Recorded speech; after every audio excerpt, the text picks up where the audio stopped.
All right. Here's your gavel. No, no. All right. Good afternoon, everyone, and welcome to the regular scheduled Tabortown Council meeting for May the 12th, 2025. We'll call the meeting to order and ask for the adoption of the agenda, please. Councilor McLean? Thank you, Mr. Mayor. I move that the agenda is adopted as amended to include, in addition from administration, agenda item 10.3, discussion with council pursuant to section 27 of the Freedom of Information and Protection of Privacy Act. All right, thank you. Amended adoption of the agenda option or motion on the table, rather. All in favor? Carried now. Thank you. Just for the record, Councilor Beckering is not able to attend today's meeting. On to item number 3, public hearing. I would call the public hearing meeting to order and just advise that members of the public in attendance who wish to speak against or for land use bylaw amendment 7-2025 for redistricting will have a 5-minute limit for speaking and must state their full name for the record, and also must state if they are speaking for themselves or on behalf of any group or organization. All right, Mr. Tebow. We'll have Ms. Selena Newberry and Mr. Chris Egan come forward and provide the information they've got for council. All right, thank you. Ms. Newberry, Mr. Egan, welcome. Good afternoon, Mayor and Council. Good afternoon. So before us today, we have our public hearing for our Land Use Bylaw Amendment 7-2025. This was advertised in the Tabor Times for April 30th and May 7th, and letters were sent out to everyone within 100 meters. So I do have a written correspondence that I did receive after the request for decision was prepared. This one is an objection to the bylaw. All right. I'll read it into the record now Sure, if you'd absolutely. like. You bet. So, my name is Hiromu Urano.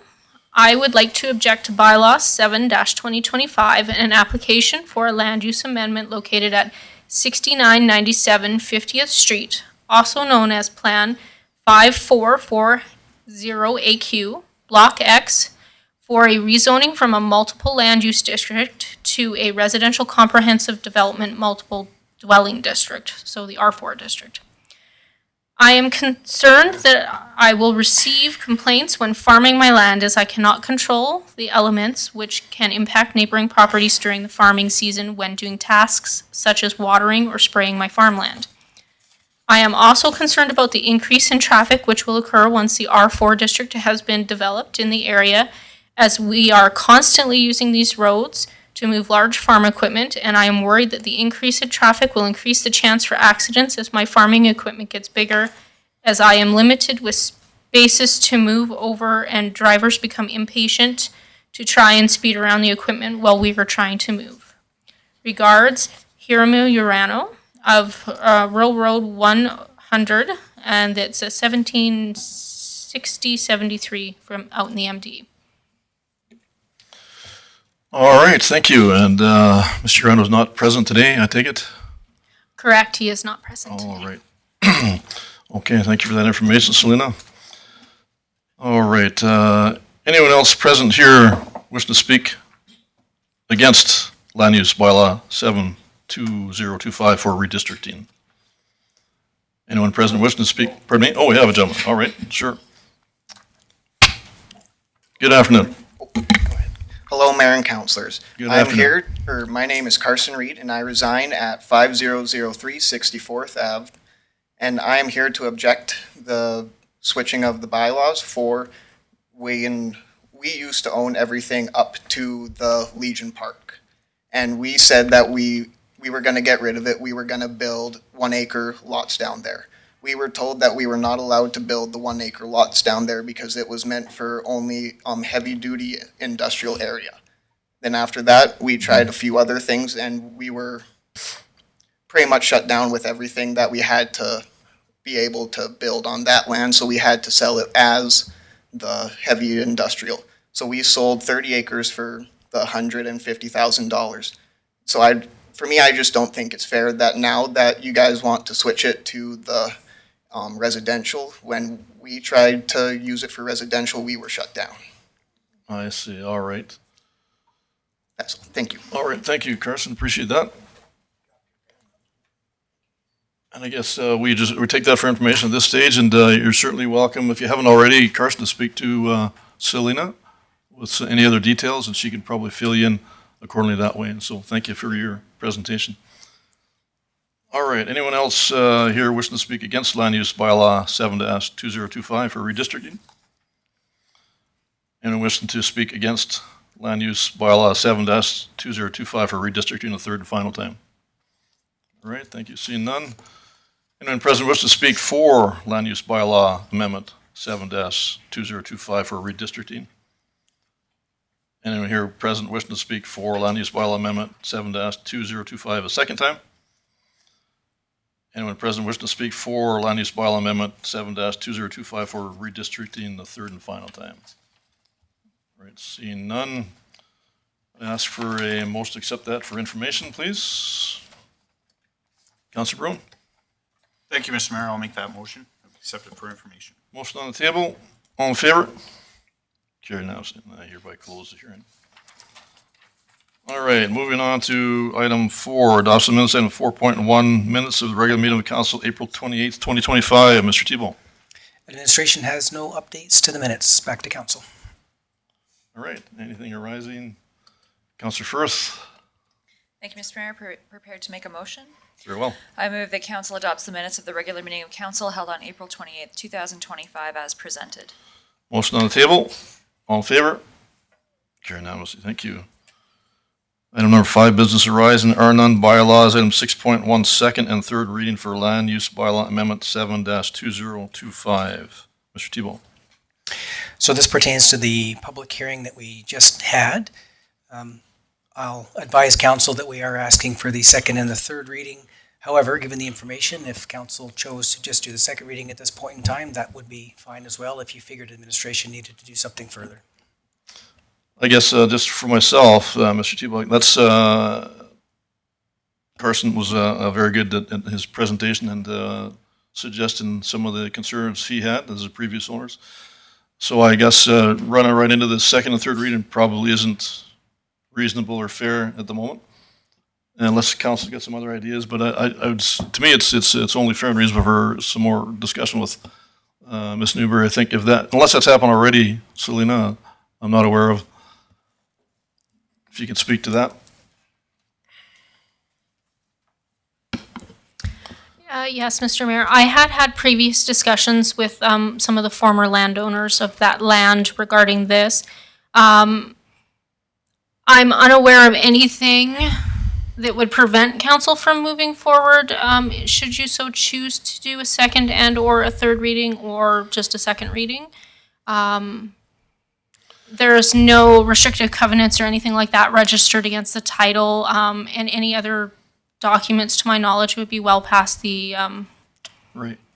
time period in which they would have been effective. Yeah, fair enough. Thank you for that. I'm just wondering, like I said, in all fairness, to hear two different concerns from different perspectives, if that's not doing our due diligence to try to So meet with those individuals and speak to that accordingly.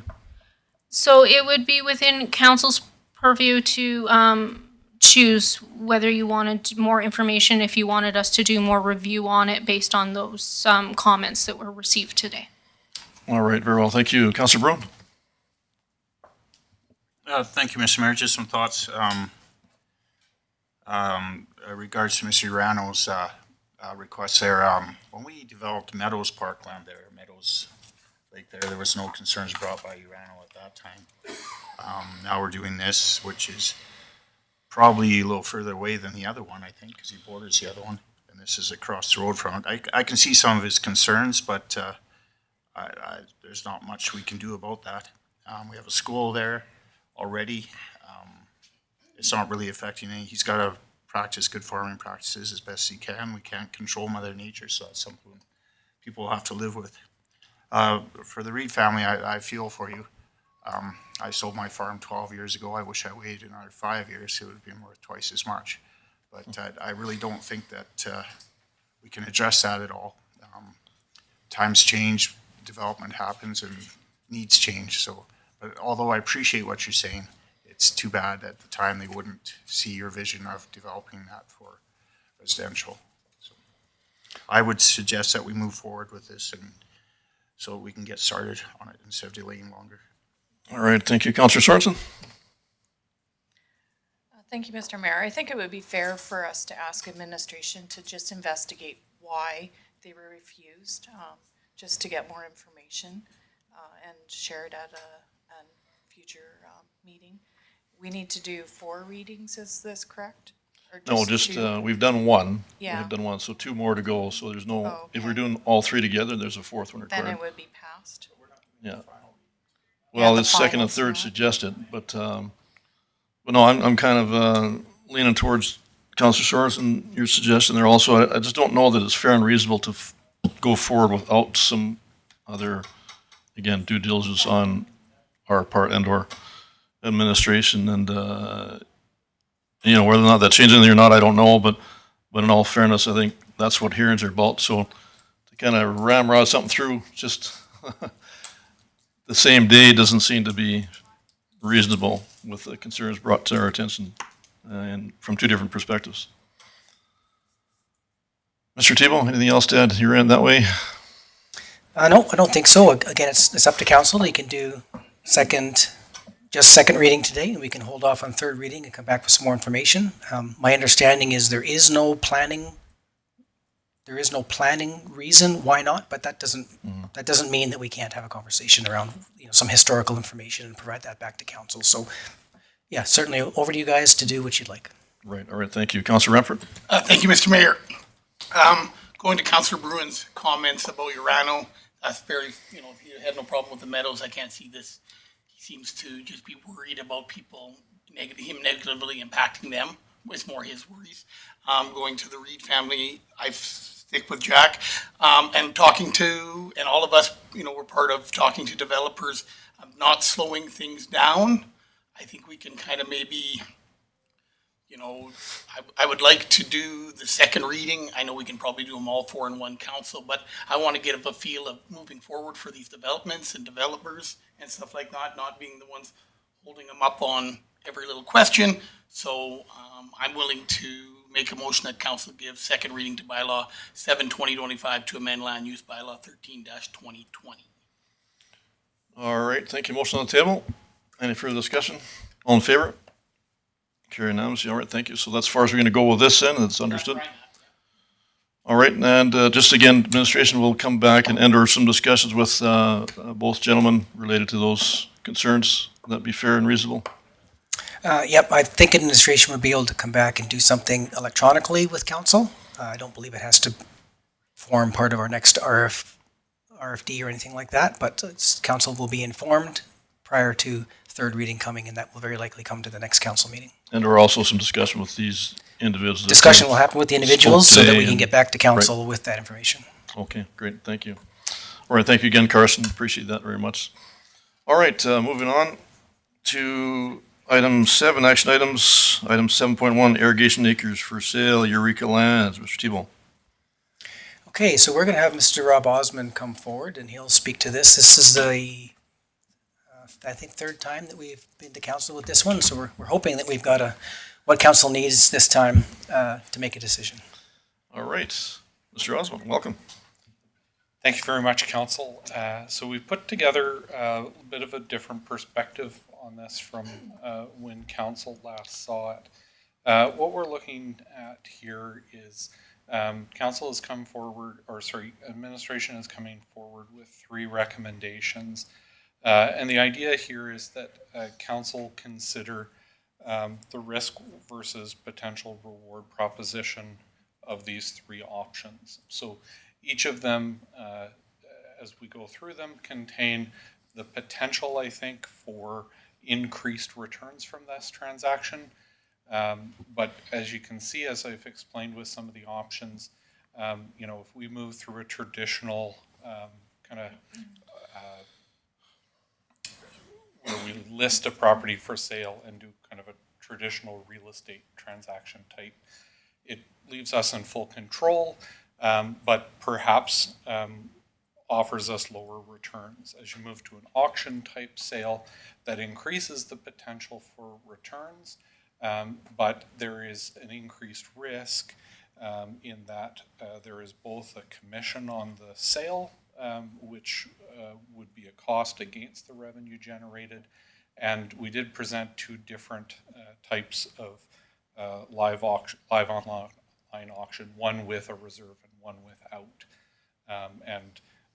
Obviously without a reserve, there's a slightly lower commission rate.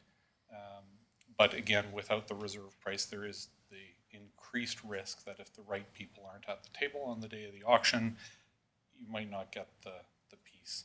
So the question that we put forward to council is that council have a discussion about the level of risk that they're willing to tolerate in this transaction, and provide some direction to administration about how to proceed. All right, thank you.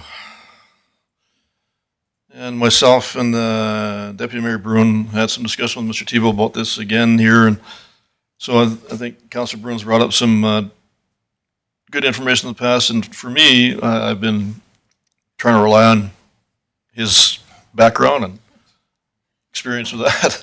It's for sure a gray area for us as councilors, but so yeah, absolutely, Councilor Bruin, I'd like to hear from you in that regard. Thank you, Mr. Mayor. I'll give my limited knowledge towards it, but reading through these, I honestly feel that the live auction sale without a reserve bid is the way to go. Just because of the fact, if we do the other with the reserve bid, you're paying a higher commission. I think the difference between a reserve and a non-reserve bid, you're going to make up that difference in the commission.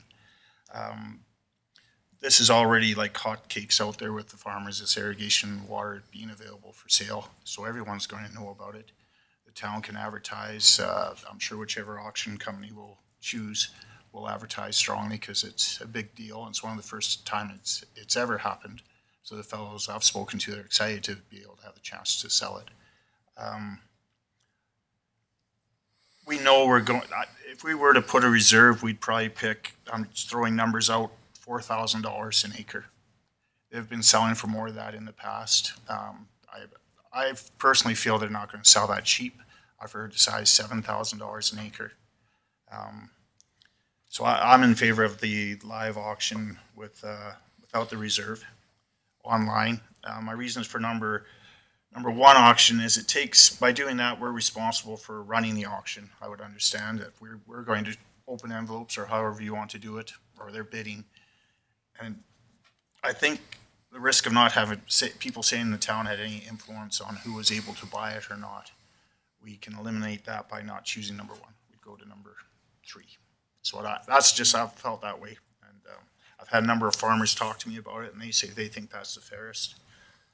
People have said, well, if they all get together, they're not going to bid on it.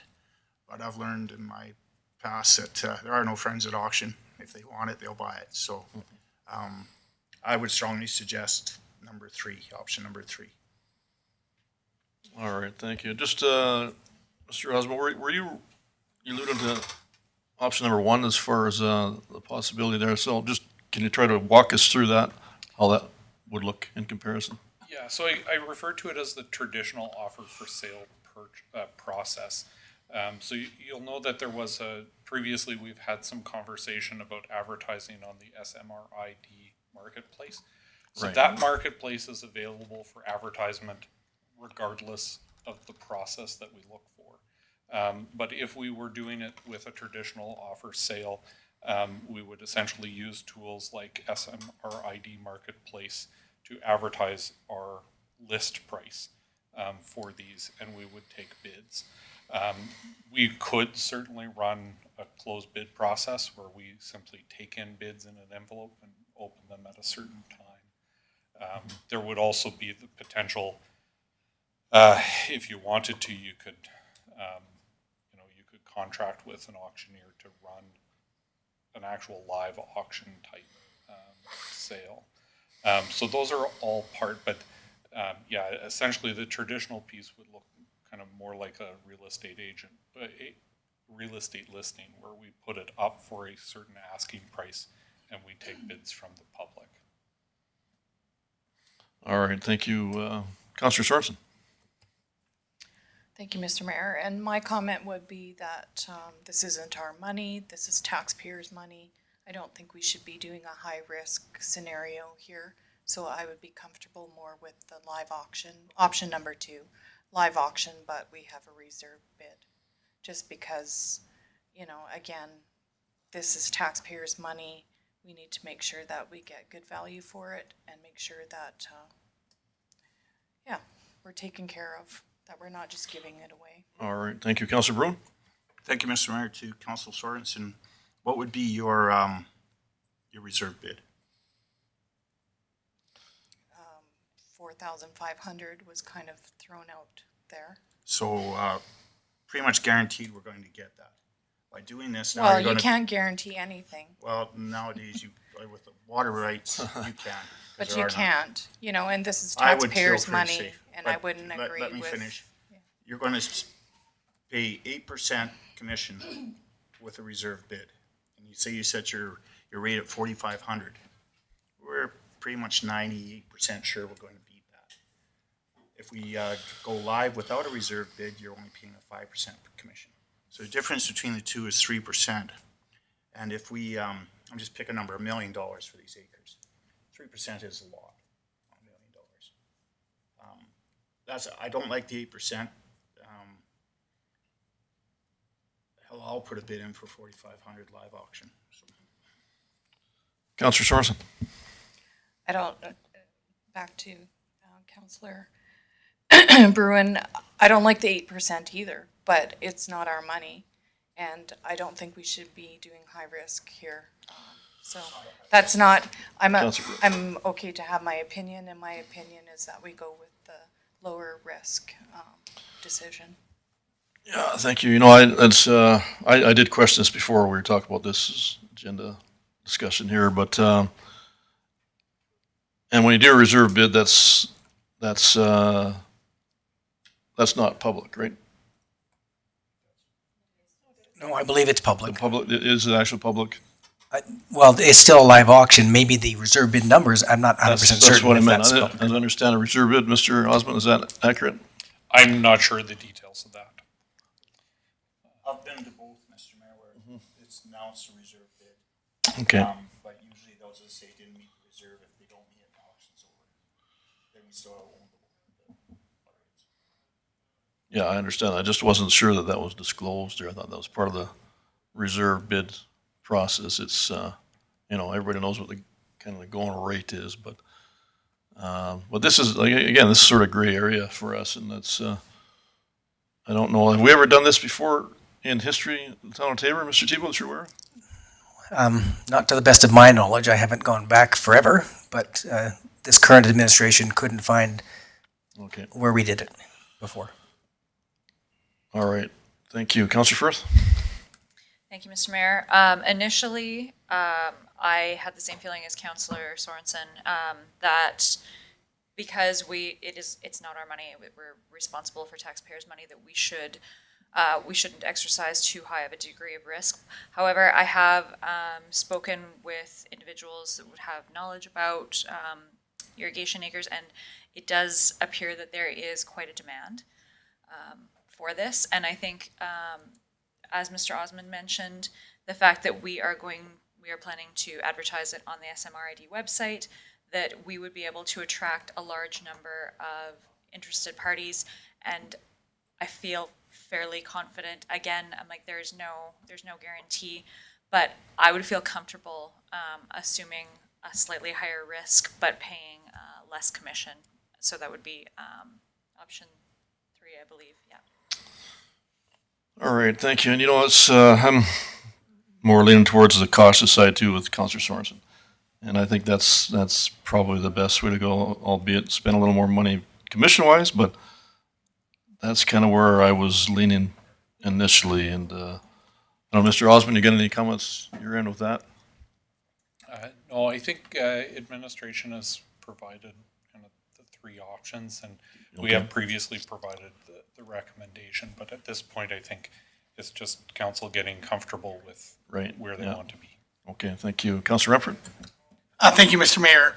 So obviously, the most cautious one would be number 1. We sell it like it's selling the house. Then we predict the price. We don't put it up for $5,000 and take $5,000. If somebody comes and offers us, you know, we wait a month and we get the best offer. I understand Councillor Bruin's thought of maybe that, you know, there could be some thought of, you know, we're not being honest, but I mean, I'm not worried about that. So the most cautious is 1. But if we're looking for the best money, it's 3 to risk, right? So I think 2 should be out of the mix, because then 1 is we can control the price. You know, nobody can, you know, we can take a month, we can take 2 months, we can get to the price we want with number 1. We can really control it with 1. But if we want to do an auction, if you guys are up for an auction, I think number 3 is there, because we could probably do better with number 1 and wait the longest and get the best price. That's be a deadline. Yeah, I know, but we can make it, you know, but another thing is, we're not in water selling. I don't like, this has never been a thing before, so getting some of this done so we can move on with this land, I think is the best too. So with that, number 3 gives us probably the best amount of money for the taxpayers at probably the quickest amount of time. So I would be for number 3. All right, thank you. So just to confirm, like, out of the 3, Mr. Osmond, number 1 would be the safest and most viable. It certainly carries with it the least amount of risk, Yeah. because we control all aspects of the sale. Right, right. But in fairness and weighing the alternatives, it is the live action online. That's going to be the piece that kind of drives that bidding piece. So less risk, but likely lower returns. And I was Okay. able to determine the company that we'd identified for option 2 does typically list the reserve price. They do. Oh, okay, thanks for that. Yeah, that's good to know. Councillor Sorensen? I understand like the whole concept of it, but I just don't, for public, like for this to be taxpayers' rights and money, I don't understand how we can move forward without a reserve bid. You know, like it's just too risky for something that's public owned money. And so I can't support it not being without a reserve bid. So we can increase the reserve bid if you guys want to, you know, increase that profit level. Right.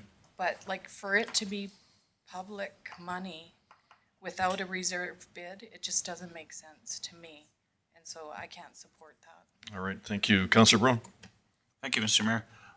Let's say we set our reserve bid at $5,000 an acre. We go through this, the auction's on, deadline done. Highest bid's 4,800. We haven't done anything. Now, if we were live auction, the highest bid would be 4,800. It's done, we paid 3% less commission. That's how it would work.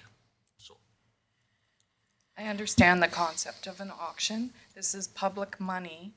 And so we can set it at a lower amount if you think that it's not going to sell for, you know, like you've just actually contradicted your statement there, because I know what a reserve bid is. I just don't think that we can sell public land without a reserve bid. Yeah, thank you. I would agree, Councillor Sorensen. Thank you for that. And Councillor Bruin, like you're talking about the reserve bid, I think you're saying potentially this could go as high as $7,000. sky's the limit. Yeah, It yeah. could sell for 2,000, but with the way, right now they're selling for $4,000 an acre. So I don't know why they would sell cheaper. So you're saying you're aware of something in the last 12 months, even that's when something similar for, Yes, Irrigated Island acres. area and that, like irrigation cores are selling for $4 million. Part of that is water rights.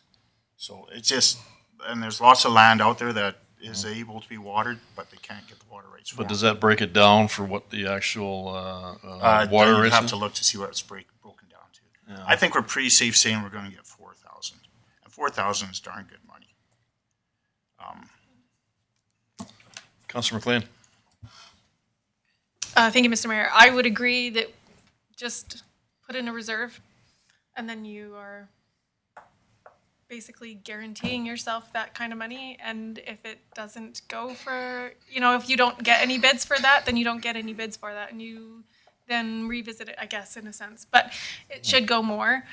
But we don't want to cheap out on this kind of stuff either. When you have the opportunity to make a profit off of these water rights for the town, it's a great opportunity, but we don't want to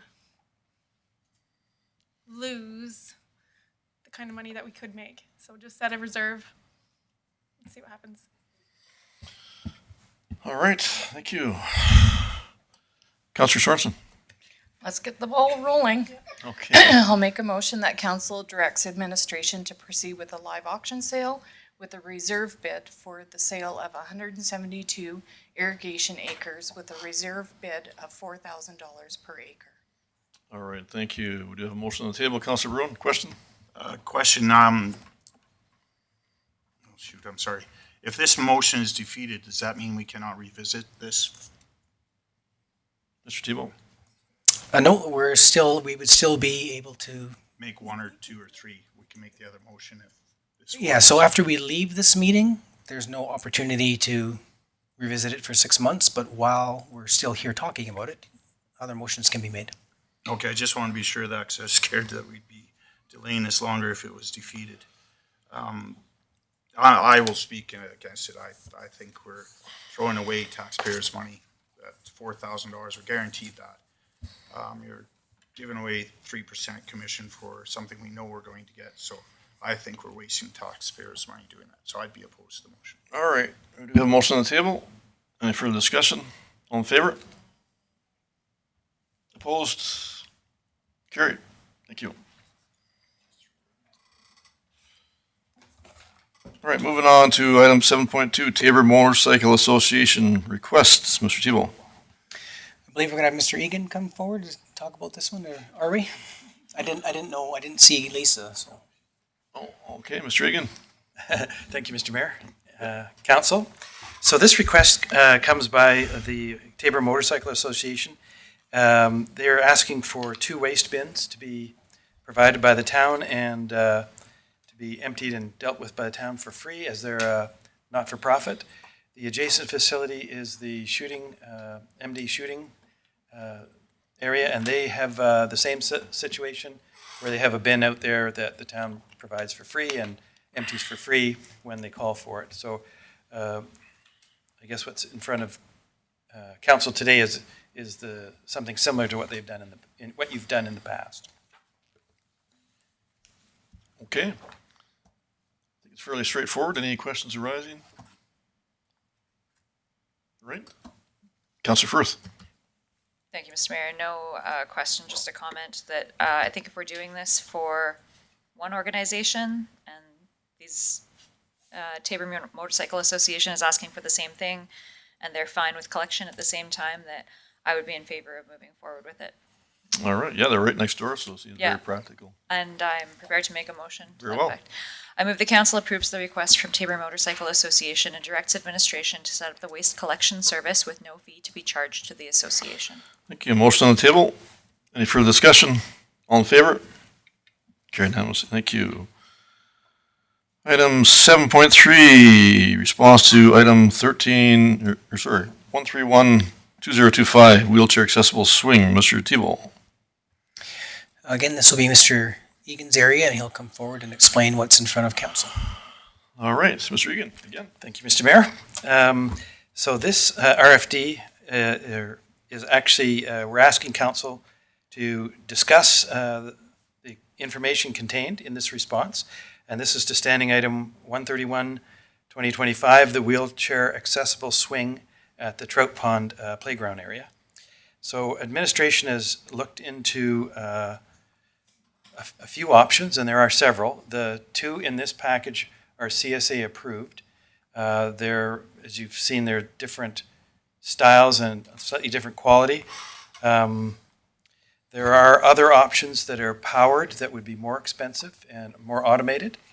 So those exist. We didn't include them just because we felt that this would give you a sort of enough information, whether on for discussion, I guess. The scope of work depends on the product purchased, but would generally include site work. We don't have a particular location in mind, other than adjacent to the playground that exists.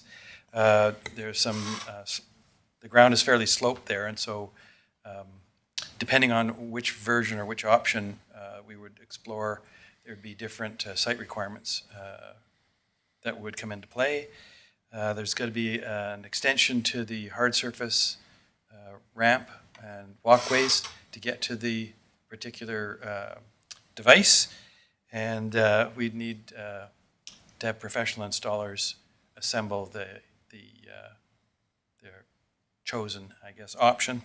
So there are a bunch of site and related works that would need to be sorted out to match that particular unit. But generally speaking, the opinion of probable cost, which is our, without knowing specifics, it's sort of the lowest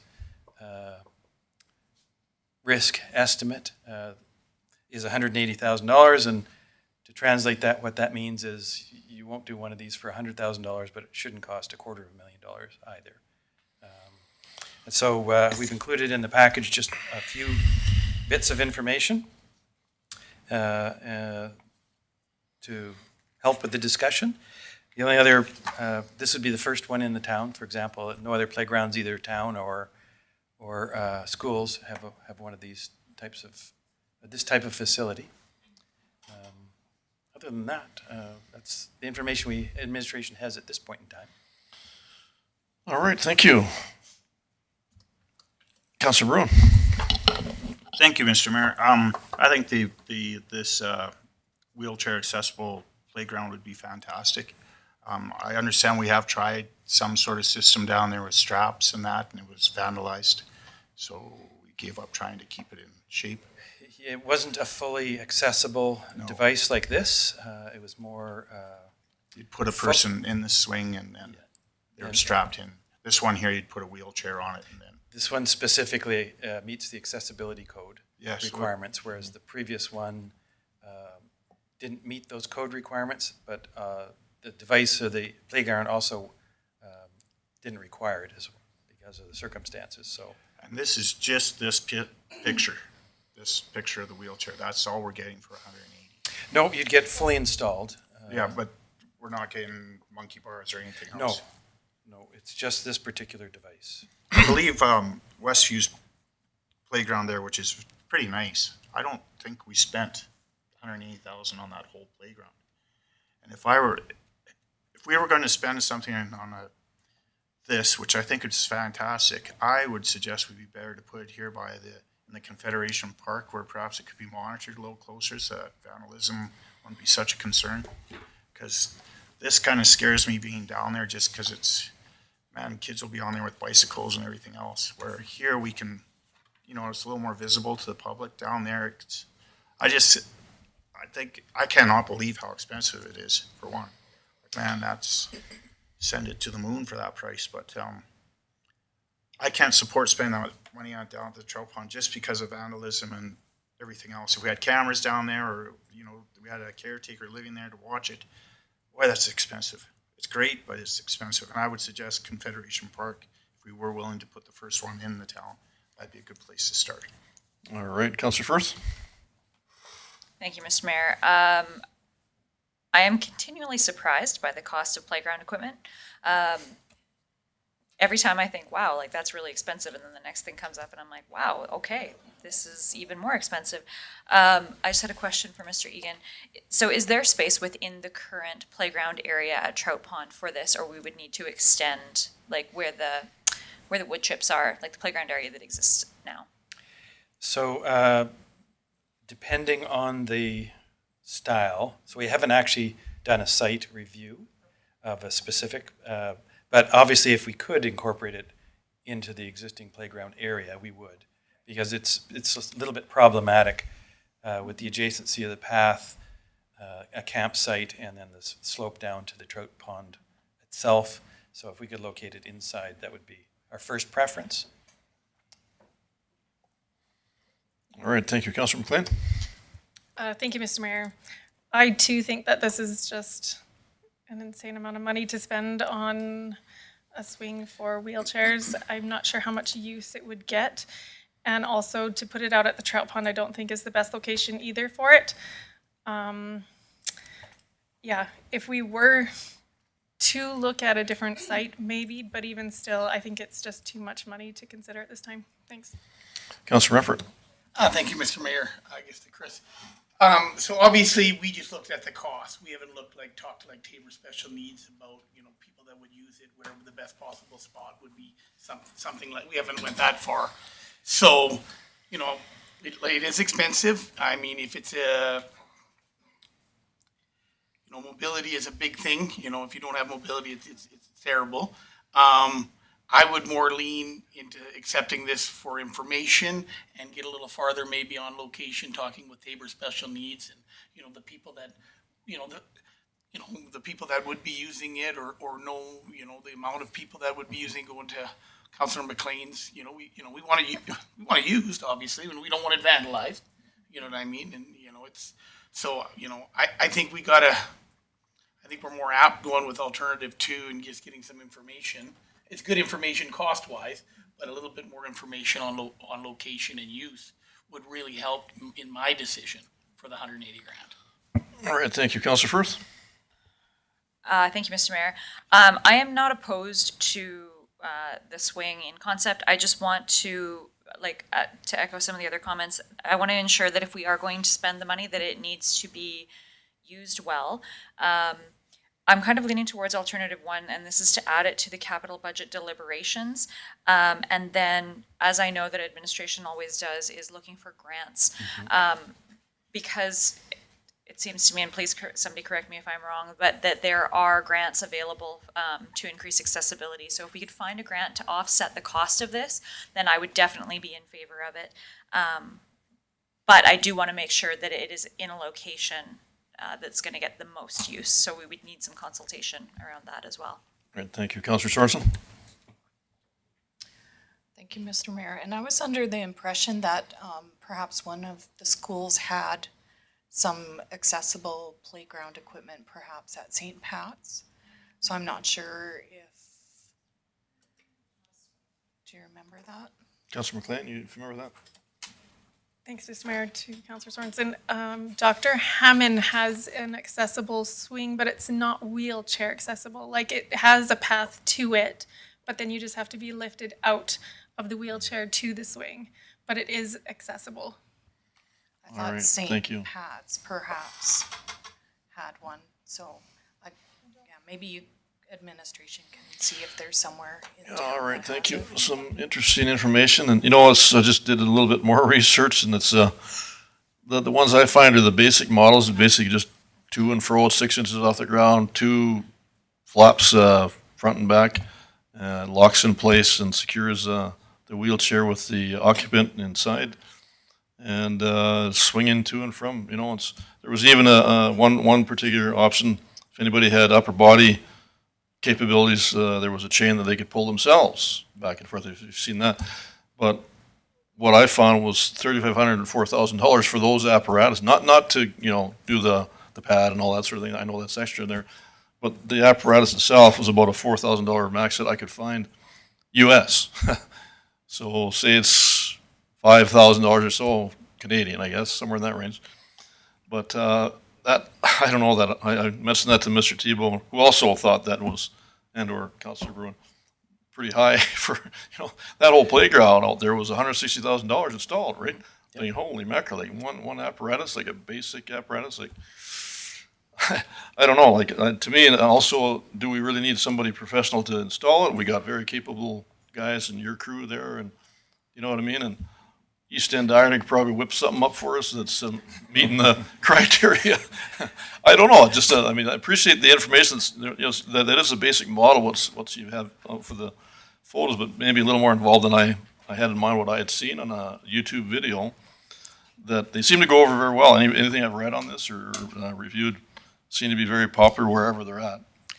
I'm certain that there are many offerings by different people. The second version provided by administration has a $100,000 price tag just for purchase. Right, And yeah. I'm sure you can get everything in betwixt and between. Yeah. To yeah. some degree, it would be helpful if to administration to determine which type of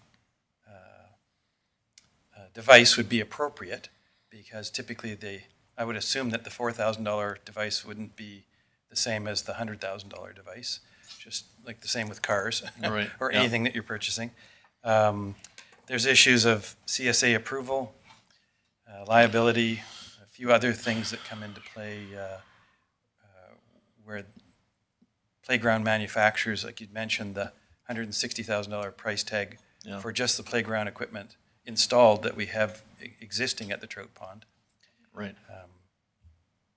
Probably wouldn't,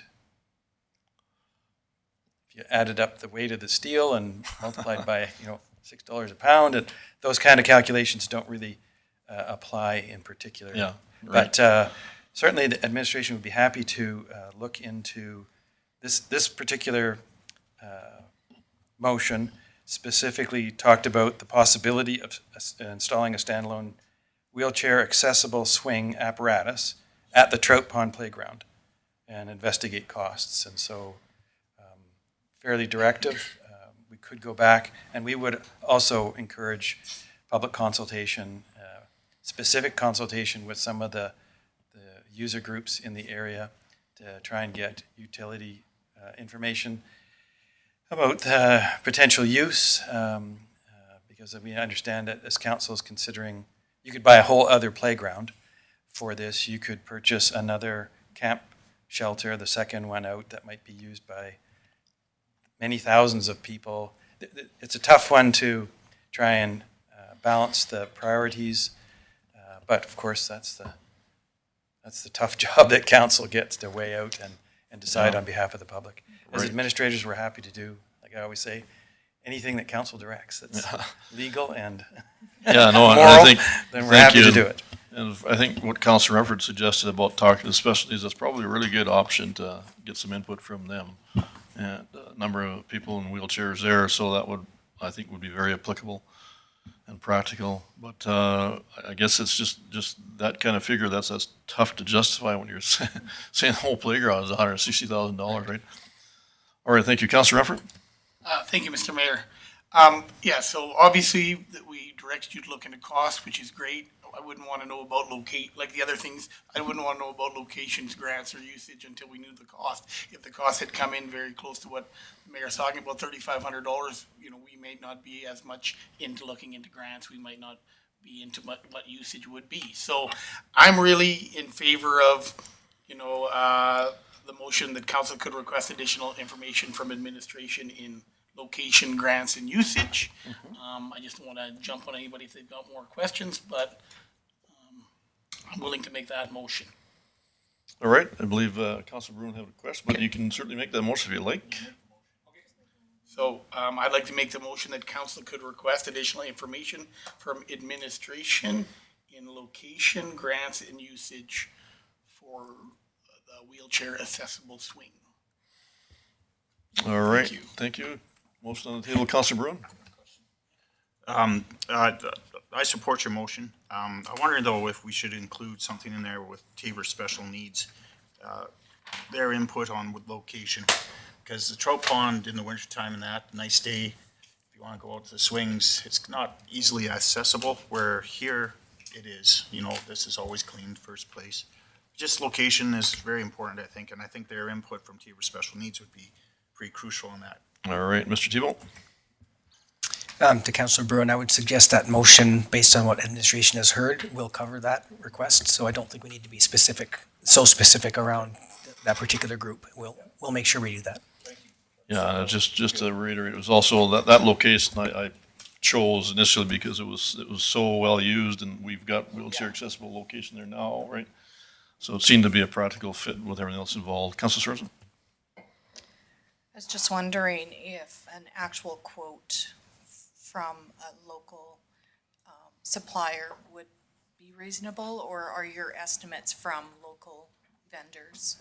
Like in this package, are they actual quotes from vendors, or is it just more of, a quick survey of what the cost might be. Yeah, they're the quick response from our local vendors, meaning Blue Imp, and the people who, another supplier in southern Alberta. Right, yeah. We don't have anyone locally who builds playground equipment. Yeah. Specifically, but they'd be general orders of magnitude. They'd be correct on that. Okay. And pretty accurate. And then we're estimating what we would have to do for the actual installation and site preparation and all that kind of good stuff. I was just wondering, thanks for the information. I was just wondering if the actual playground equipment cost was accurate enough for everyone to make a decision.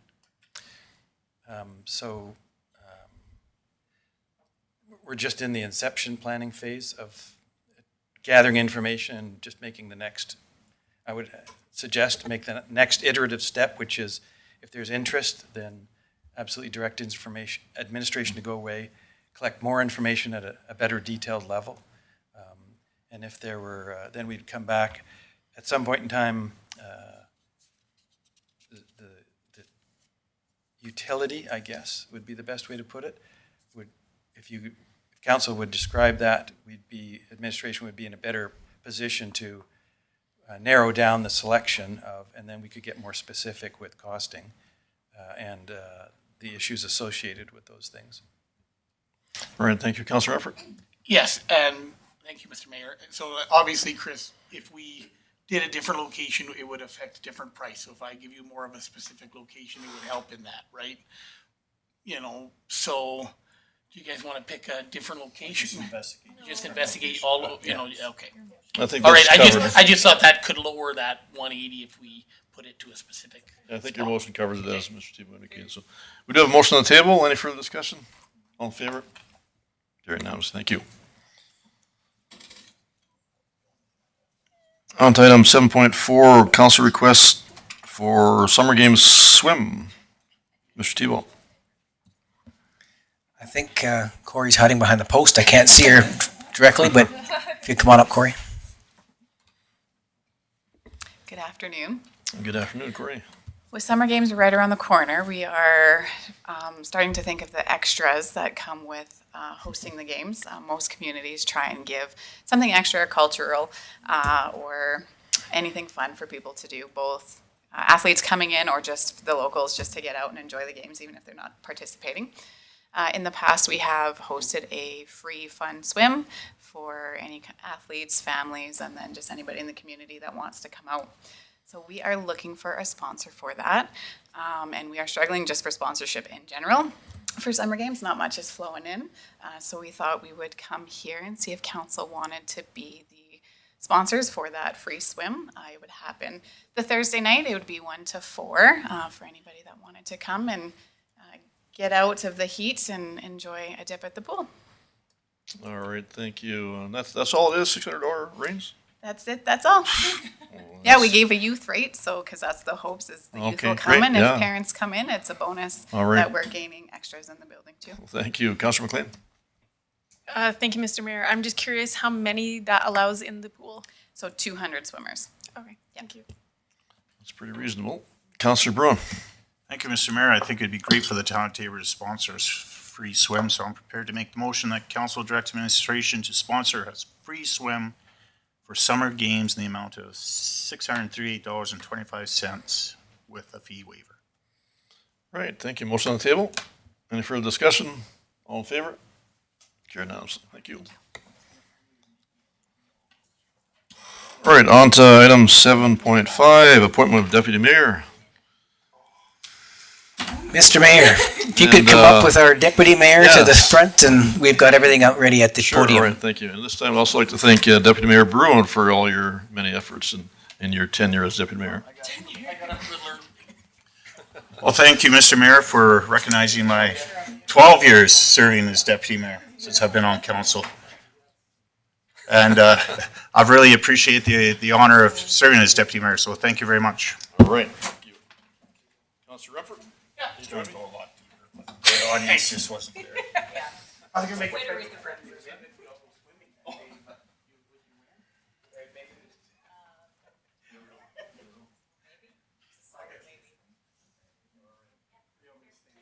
Yeah, this is good. All right. All right. Maybe just read the oath Yeah. of office for Deputy Mayor Yeah. as required, please. I, Daniel Remford, swear that I will diligently, faithfully, to the best of my ability, execute according to the law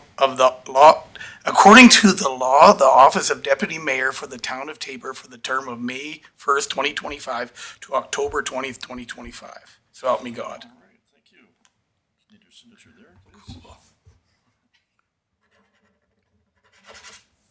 All right, thank you. Thanks. Congratulations, Deputy Right Mayor. on. Welcome aboard. Stay safe. Yeah, you too.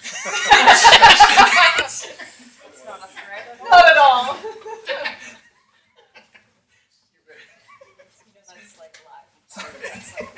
On record.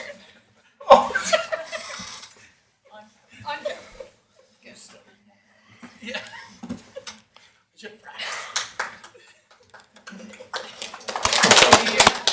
Yes, we can. Yeah. I don't know that we did either, but anyway. This is a day to go down in history. Deputy Mayor. All right, so. Well, all right. Congratulations again, Deputy Mayor Remford. Thank you so much, and wish you all the best in your upcoming tenure. Thank you very much. All right. Moving on to item 7.6, information for council, Mr. Hewell. So there are two items under this evening. Council has seen the senior recognition of the Seniors Week a few times in the past.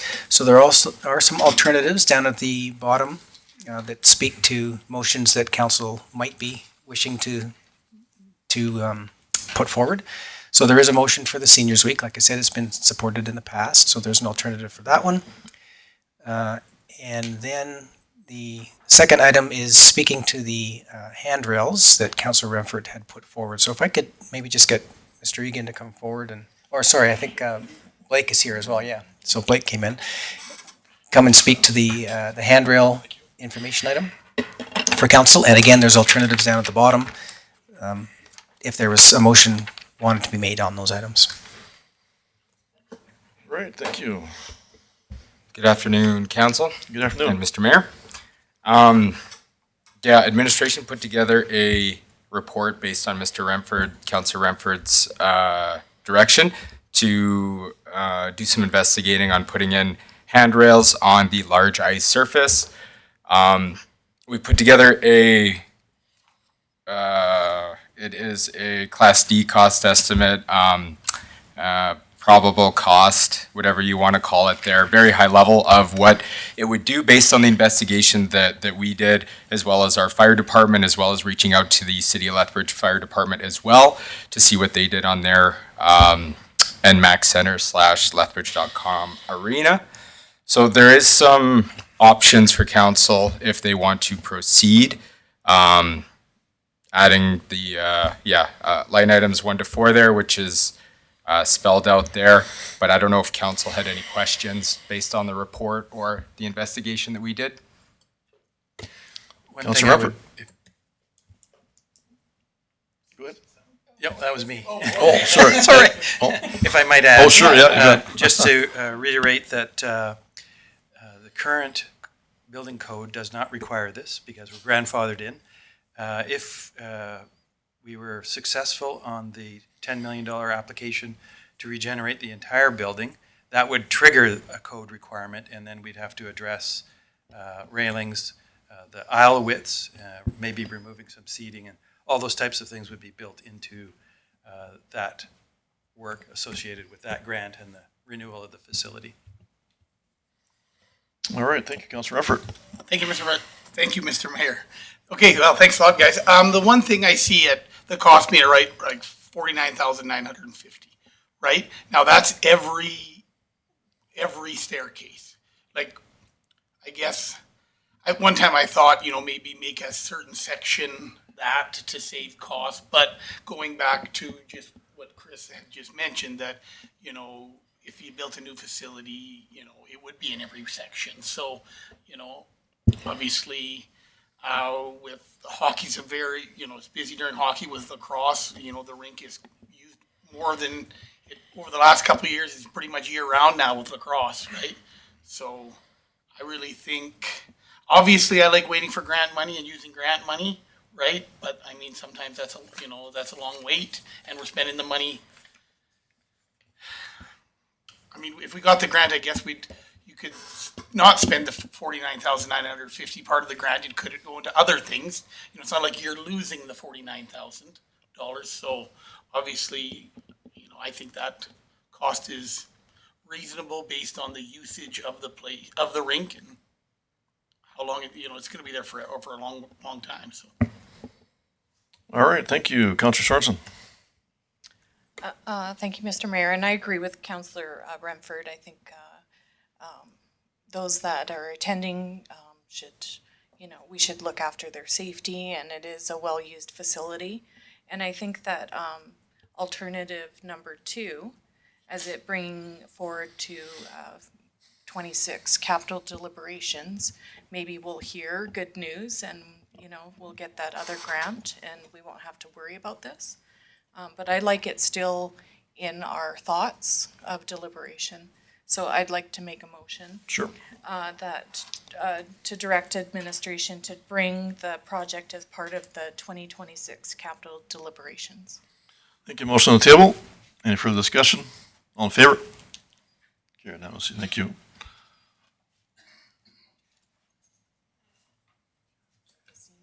Councillor McLean. Thank you, Mr. Mayor. I would just like to make a motion for the Seniors Week that council, in honor of the past, present, and future contributions of the seniors of this community and throughout Alberta, hereby declares June 2nd to 8th, 2025 to be Seniors Week in the town of Taber. All right, thank you. Motion on the table. All in favor? Carried unanimously. Thank you. Anything else, Mr. Thibault? That's it for the information for council items. All right, thank you. Moving on to item 7.7, standing item council requests. Mr. Thibault? Okay, the list continues to grow. So we did this evening talk about the rails, so that kind of be looked after. Maybe it doesn't need to be that big. Councillor Bruin, we marked yours as completed. Items are on order, and there will be there will be a little bit of footwork that has to happen around that particular pathway, just because there's a light standard there, there's transformers there, and there's Canada Post's, all their receptacles are there. So that is a very busy intersection to place any more infrastructure. But we are going to be working towards placing some infrastructure there that does signage, lights, and the painted crosswalk as desired. But there is going to be some working with Fortis and Canada Post to try and move some things around so that we can install that infrastructure. So that's why we marked that completed. Certainly, Councillor Bruin, If I may speak to that a little bit, we all received a letter about the concern of the traffic on that road there, and I think by installing this pedestrian crossing traffic lights, and I think that'll appease some of the concerns about this. It's hopefully in the near future it will be paved there, so the dust will not be such an issue. But a little later on, I'd like to make another motion for council's consideration about the speed there. All right, thank you. Next item, Councillor Firth, again talking about the 43rd and some possible solutions there for pedestrian safety. Administration also received a letter, not from the same individual that went to council, so there is other concerns in that area. And administration is still in progress on this, but would be bringing forward some mitigations for that.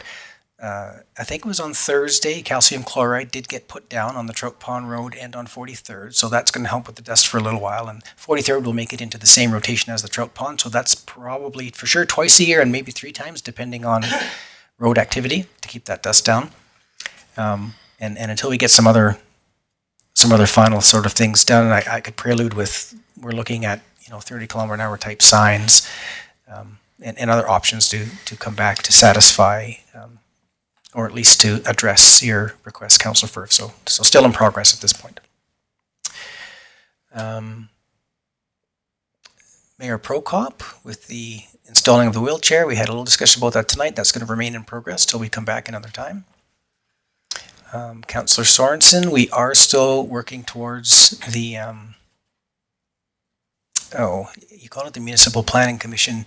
It's in the land use bylaw, but we are still working towards that from a planning perspective to come back with that information that you had asked for.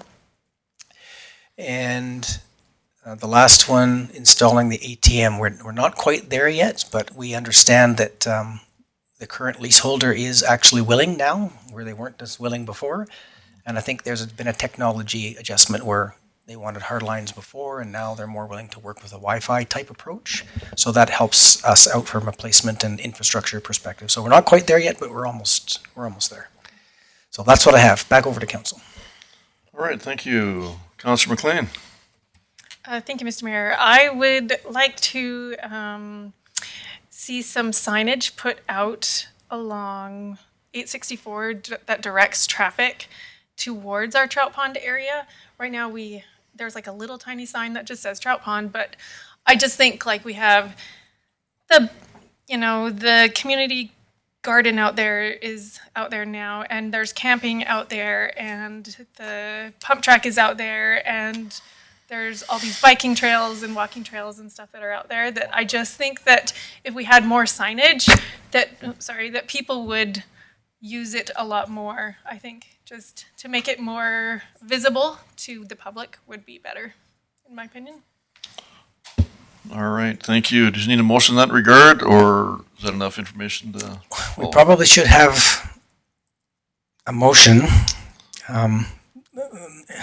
While I understand what you're saying, there's an awful lot of variability in the signage. I think we were actually already looking into something with recreation, so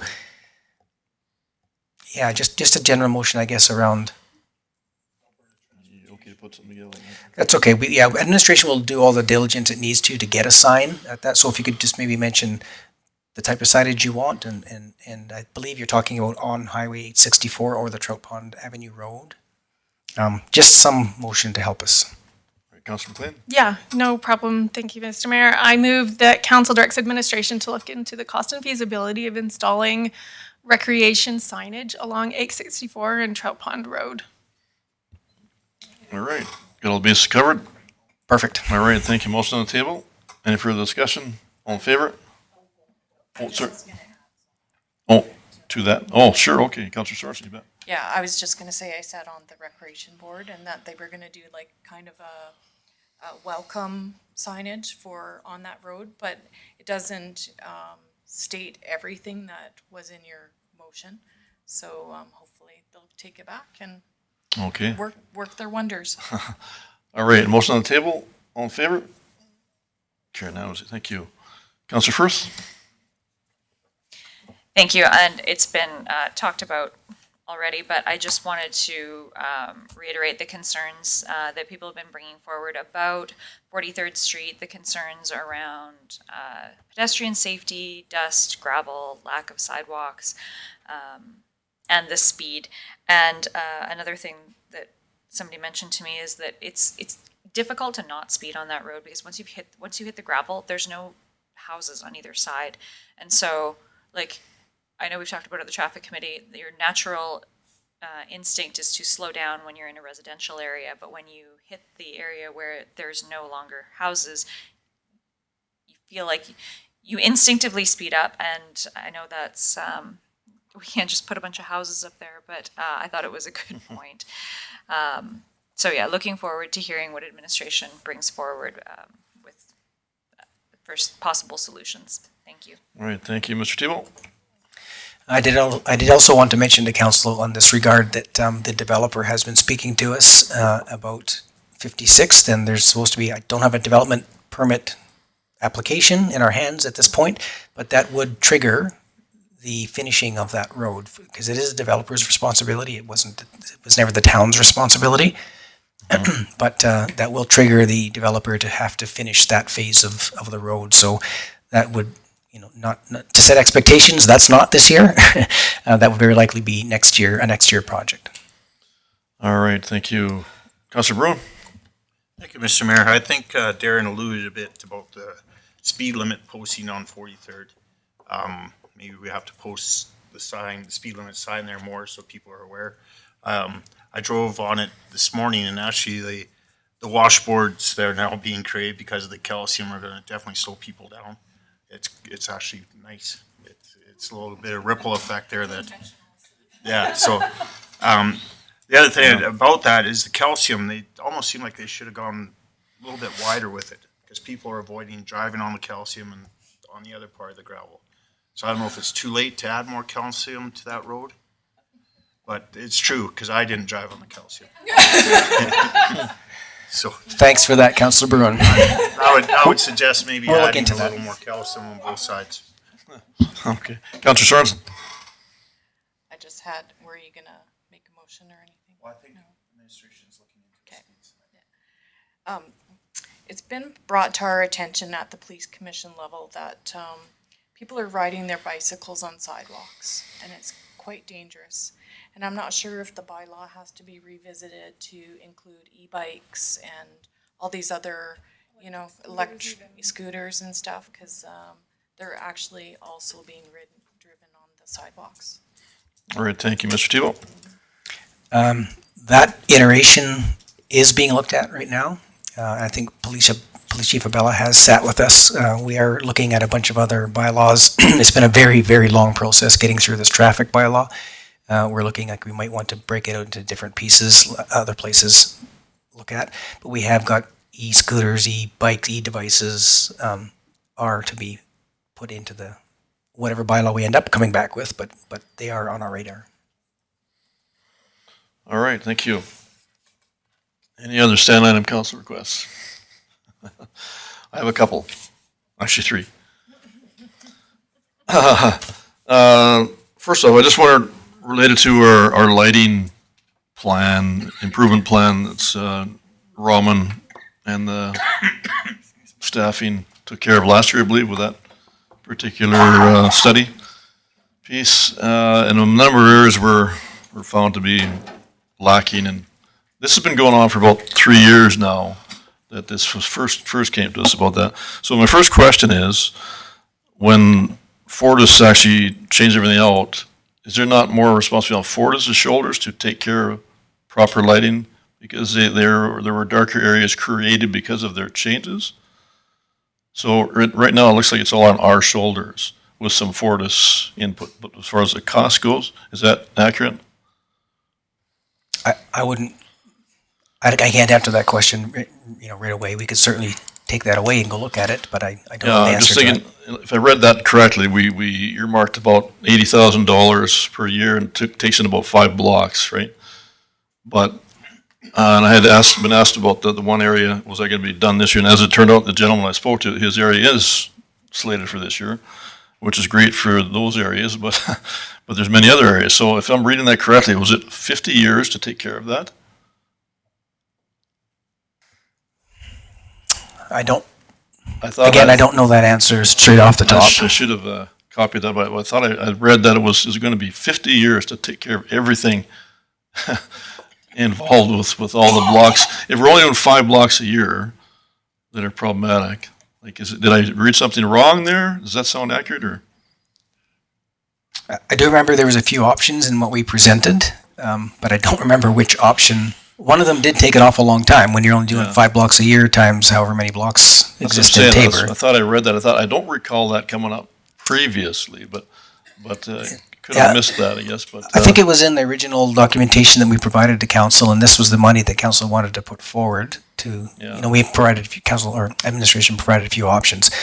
We can certainly revisit those options and up that if we want to go faster. I just wonder, is there something that can be done? Do you need a motion in that regard, or can that just be revisited to make sure it's I guess a little more timely, I guess is the word, to take care of the problem areas. We're growing, and we've got all these areas that are lacking, and for a variety of reasons. But again, it's been on the table for some time, and we're just to take care of 5 blocks. That's great for those 5 blocks, but there's a whole lot of other areas also. Let me go back and look at the minutes, Mr. Mayor, and Okay, I can get back to you on that, and council would need to make a motion, because they would involve more dollars Right, to get yeah. things going faster. So Yeah. let me find some information, and I can definitely get it back to council. okay, fair enough. The next item was, this has come to me, and I believe other councilors as well, and they've been on the table for a while, related to the traffic concerns out at Shoppers Drug Mart, Smitty's area, Barton Drive area, and the number of traffic scenarios dealing out there with the number of extra traffic with all the business involvement, business improvements. And so I did spend a little bit of time out there this past week, 2 different days, not prime time either, but I was quite surprised that in an hour, I didn't spend a full hour, but it would have worked out per hour. It's anywhere from 500 to about 650 vehicles an hour at that intersection, which takes in basically 5 arteries, right? In all directions. So what I saw was there were some close calls for one, and more than anything, a lot of confusion for the drivers. And now I have no idea if those are local drivers or what the case may be that way, but it was also brought up recently at a joint meeting that the concerns about that's been brought up and on people's radar as well. And I probably heard it 40 times in the last month, kind of thing, in conversation. So it's high on people's priority list, and concerns level of concerns is high. And I know the studies suggest something about there's like a 3-year window to improve on that. That seems like a long time with the extra businesses going on in there that we're just part way through, and so evidently more traffic to come, and it's going to create more hazards or potential hazards. So number one, I think it's very practical to go back to the traffic committee, if that sounds reasonable at this stage. But I don't believe we're doing our due diligence if we wait in 3 years. Suggested that study is completely accurate on what's involved with that and how we deal with that effectively.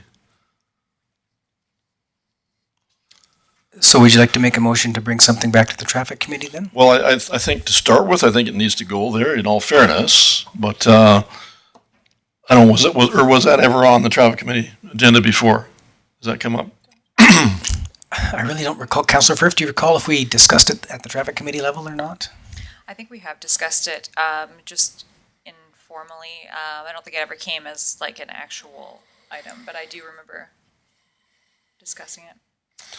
But you know what, just that amount of traffic in itself in a 5 artery location is a recipe for disaster at some point. And like I said, I did witness some near misses, and like I say, what I noticed more than anything was there was a lot of confusion for a lot of the drivers out there with not knowing what they should do and who should have the right of way, et cetera, and that's not good.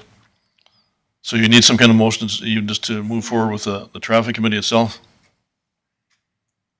Yeah, it'd be good to have something to get it in front of the traffic committee, and then we can revisit the engineer's report. All right. I'd like to direct administration to take back to the traffic committee the area of Barton Drive in the Smitty's, No Frills, and/or Shoppers Drug Mart area, that main intersection that includes 5 arteries, for further discussion and potential input, which also includes the traffic study for future reference and safety possibilities.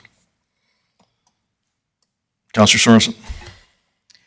I just support this just because there has been a lot of discussion with this intersection, and I'd rather be proactive than reactive and have some incidents there. So I think it's beneficial for us to look into this further. All right, thank you. Does that cover the base for you, Mr. Tebow? Yeah, we'll get that from you in Okay. writing a little later, if we could. But yes, that All covers right. it. Well, I'm going from memory here now. I don't have it actually written down here, so. Well, yeah, we get the gist of it. Okay, thank you. Councillor Bruin? Thank you, Mr. Mayor. I support what you're saying there. The question is, this goes to the traffic committee.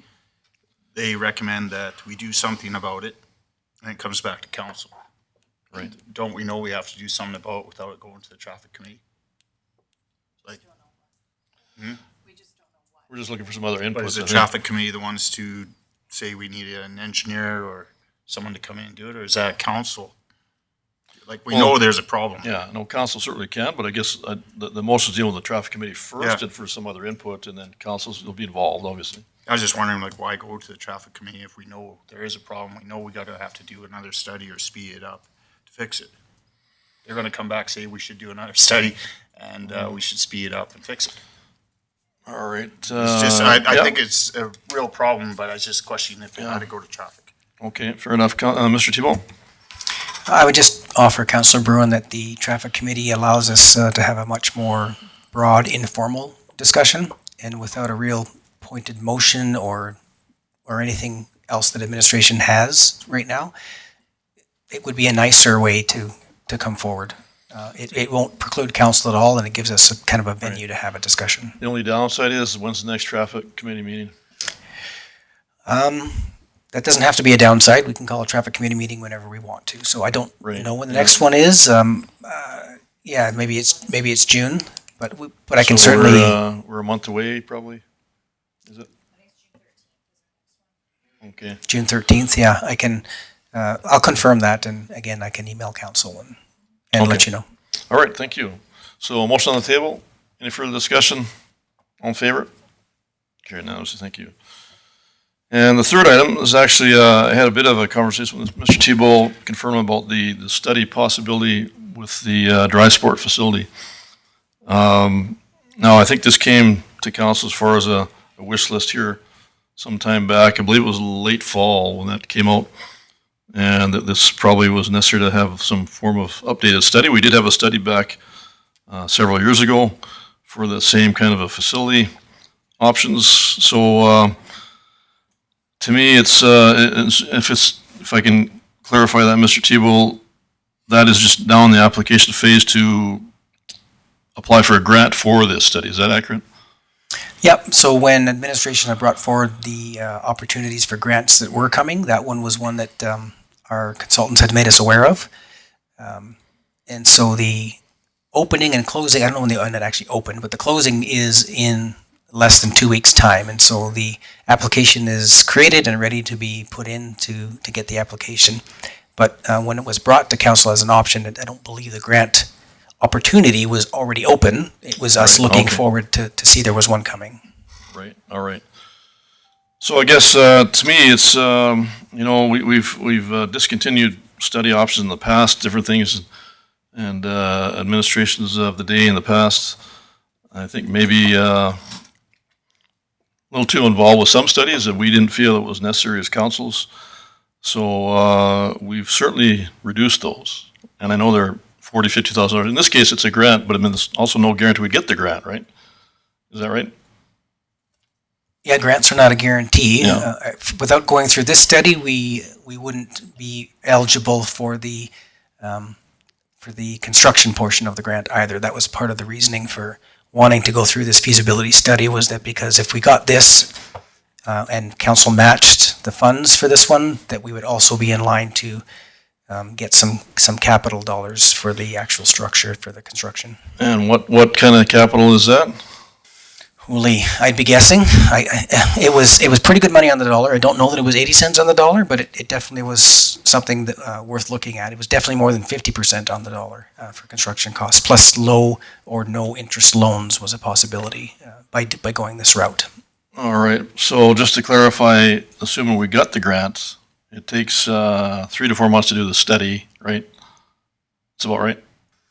That would be a pretty accurate guess, I would think, yeah. Yeah, so that puts us into the fall already, and it could be a whole new council by the time that study comes out, right? So I guess part of my concern is it was our wish list to use this or do this as a priority, and that may kind of defeat the purpose if we're waiting on this grant. Again, not a guarantee that we're going to get it. It's just an application, right? So I guess, for one, like what more would likely come out in a new study compared to what we've had done previous?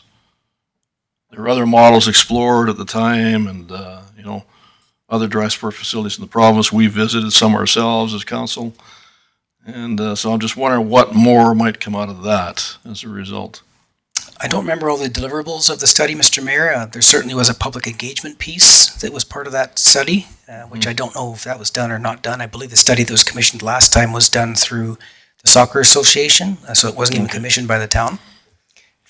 But there's lots of good things that happen with feasibility studies that come out of that. You can't really take another person's feasibility study and say that's the one that we could use for ourselves here in Tabor. But, I mean, totally up to council if you wanted we're not going to be able to move faster, I guess, if your thoughts were that we could move faster by doing something else. There was never going to be construction this year of that facility, so there was always going to be probably a next iteration or next council started by this council for the initiative. Okay, any other input from fellow council members on that? Councilor Remford? Obviously, I guess you're kind of saying, if it was our directive to do a dry facility and a feasibility study doesn't get it done in the term that we're sitting in, what I still stand by, a dry facility would be positive for the town. I see, new ways to run facilities with nonprofits running them and stuff like that. So if we don't have a feasibility study and we don't have a plan to build places, things like this, I mean, I would think the next council or councils that were 10 years ago would want something, and councils 10 years from now would do that. I think regarding recreation, and as we're getting bigger, I would say, I would be in support of keeping feasibility studies going, because council is fluid. So, I mean, they'll have the option to take it or leave it, I guess, but I still stand by that something I feel is important to the town. Okay, so even just to confirm, I don't know if you know this for sure, Mr. Tebow, but if the application's the end of the month roughly, no idea when that yea or nay might. Yeah, I wasn't able to get a hold of Progressive West to get that answer for you when we discussed it earlier today, Okay. but I can certainly get the answer, because I believe this grant will actually have a deadline to it, whereas some of our other grants are just kind of open-ended. Okay, well, maybe I'll hold off on what I was thinking here until we get that information, if that's fair for the next meeting. Just give us a little more time and some more information that might be helpful as well. So, Councilor Bruin? Thank you, Mr. Mayor. I do agree we probably do need to do a new feasibility study. Things have changed a lot since we did the other one. I wish it would happen like that. I'm sure anyone that's running for the next council, one of their top priorities is going to be a recreation facility. They want to get voted in, you pretty much say that. And I'm afraid we won't have it done before the election, so we won't be able to that feather in our cap. But I'm sure that the will of the town is for a dry sports facility. And I hope that future councils will still, think that's a great thing. And we can say we've started the ball rolling with this feasibility study, and let's get one built. Like you say, Andy, it's Okay, been a long time. All right, thank you. Councilor Sorensen? Yeah, I guess there's just a bit of frustration because time isn't on our side for this. We've been talking about it our whole term. And it's just, I guess now is the opportune time for us to get some grant funding potentially for the build. And so we see the need for it in our community, and the sooner it can be built, the better. So just hope this process, goes a bit faster. It is, our pipe dream. All right, so, excuse me, thank you. Any other standing item council requests?